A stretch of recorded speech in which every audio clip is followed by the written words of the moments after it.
بسم اللہ الرحمن الرحیم اللہم صلی علی محمد و آل محمد وعجل فرجہم اجمعین۔ النور چینل کے پیارے پیارے دوستوں کو ماہ ذی الحج میں میرا پہلا سلام۔ یقیناً آپ انتظار میں ہوں گے کہ ہم ماہ ذی الحج میں کون سی خوبصورت کہانیاں سننے والے ہیں۔ بالکل جیسے ہم پچھلے دنوں میں اچھی اچھی کہانیاں سنتے رہے، ہم ماہ ذی الحج کا آغاز بھی ایک بہت خوبصورت کہانی سے کریں گے۔ پیارے بچوں، آپ سب نے سائنس فکشن موویز دیکھی ہوں گی اور آپ نے دیکھا ہوگا کہ ان سائنس فکشن موویز میں ستارے زمین پر آتے ہیں، بڑے بڑے میٹیورز، بڑے بڑے ایسٹروئڈز، بڑے بڑے سٹار زمین کی طرف آتے ہیں۔ آپ کو شاید یہ لگتا ہوگا کہ یہ ساری کہانیاں ہیں، ایسا نہیں ہو سکتا۔ ماہ ذی الحج کے ابتدائی دنوں میں ایک ستارہ یقیناً زمین پر آیا، حقیقت میں زمین پر آیا، سچائی میں زمین پر آیا، اور اس نے دنیا کو بتایا کہ جب اللہ کسی سے محبت کرتا ہے تو اللہ اپنے اس چاہنے والے کے لیے چھوٹے سے چھوٹا اور بڑے سے بڑا معجزہ بھی کر دکھایا کرتا ہے۔ یہ واقعہ ہے جناب فاطمہ الزہرا سلام اللہ علیہا اور جناب علی مرتضیٰ کی شادی کا۔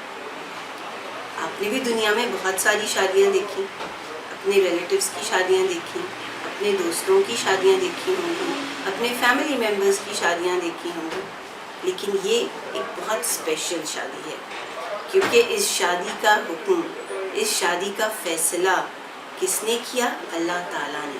اور کیسے کیا؟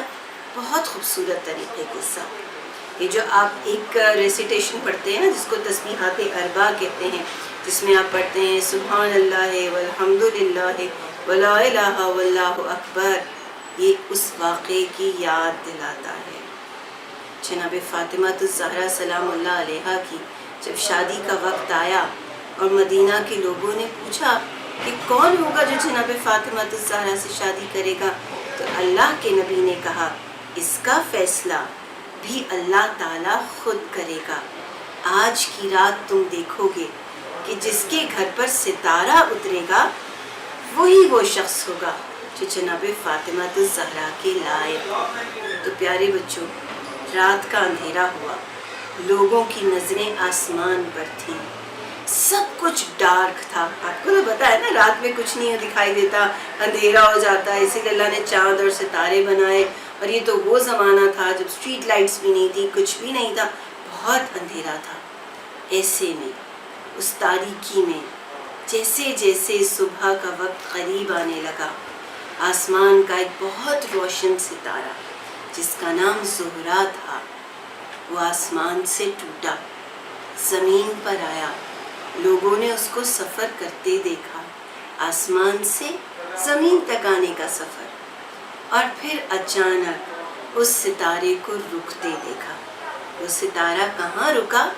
وہ ستارہ اور کہیں نہیں رکا، وہ حضرت علی ابن ابی طالب، آپ کے امام، اللہ کے ولی، اللہ کے رسول کے بیسٹ فرینڈ کے گھر پہ اترا۔ اور پھر جناب رسول خدا نے لوگوں کو مخاطب کر کے کہا کہ اللہ نے فیصلہ کر دیا، جناب فاطمہ الزہرا سلام اللہ علیہا کی شادی میرے بھائی، میرے کزن، میرے چچا زاد بھائی، میرے بیسٹ فرینڈ کے ساتھ، جو ہر جگہ میرے ساتھ تھے، جو علم میں بھی سب سے زیادہ ہیں، جو بہادر بھی سب سے زیادہ ہیں، جو عادل بھی سب سے زیادہ ہیں، جو سخاوت بھی بہت زیادہ کرتے ہیں، ان کی مدد سے، اللہ کے حکم سے جناب فاطمہ کا عقد کا نکاح ان سے طے پائے گا۔ جس وقت یہ ستارہ ٹوٹا، اس وقت جناب فاطمہ الزہرا سلام اللہ علیہا بھی یہ منظر دیکھ رہی تھی، اور انہوں نے کیا دیکھا؟ انہوں نے دیکھا کہ ستارہ نیچے آ رہا ہے۔ جب ستارے کا سفر شروع ہوا تو جناب فاطمہ الزہرا نے ٹوٹتے ہوئے ستارے کو دیکھ کر کہا سبحان اللہ۔ جب ستارہ نیچے آنے لگا، اس کی ڈائریکشن چینج ہوئی، تو جناب فاطمہ الزہرا نے کہا الحمدللہ۔ جب وہ ستارہ زمین کے قریب اور زیادہ ہوا تو جناب فاطمہ نے کہا لا الہ الا اللہ۔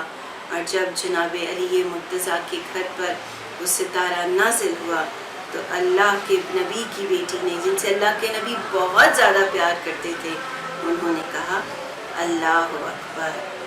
بہت ہی یعنی انہوں نے اس بات کا اقرار کیا کہ اس دنیا میں جو کچھ ہے وہ اللہ کی طرف سے ہے. پیارے بچوں، یکم ذی الحج جناب فاطمہ الزہرا اور جناب علی مرتضیٰ کے عقد یعنی نکاح کا دن ہے. یہی وہ دن ہے جب اللہ تعالیٰ نے ایک سب سے اچھی فیملی کی بنیاد رکھی، اور رسول خدا نے کہا اگر حضرت علی نہ ہوتے تو جناب فاطمہ الزہرا کا کوئی اور کمپینین یا ان کا کوئی لائف پارٹنر نہیں ہو سکتا تھا. آج ہم اللہ سے دعا کرتے ہیں کہ پروردگار اس بہترین رشتے، اس بہترین گھر کی بنیاد کی توسل سے، اس کی مدد سے، اس کے وسیلے سے اس دنیا پر آئی ہوئی آزمائشوں کو جلد از جلد ختم کر دے، کیونکہ آج کے دن اس گھرانے کی بنیاد رکھی جہاں سے صرف ملتا ہے اور کوئی خالی ہاتھ نہیں جاتا. ایک مرتبہ پھر آپ سب کو اس خوبصورت دن کی بہت بہت مبارکباد. انشاءاللہ جلد دوبارہ ملیں گے. اللہ حافظ.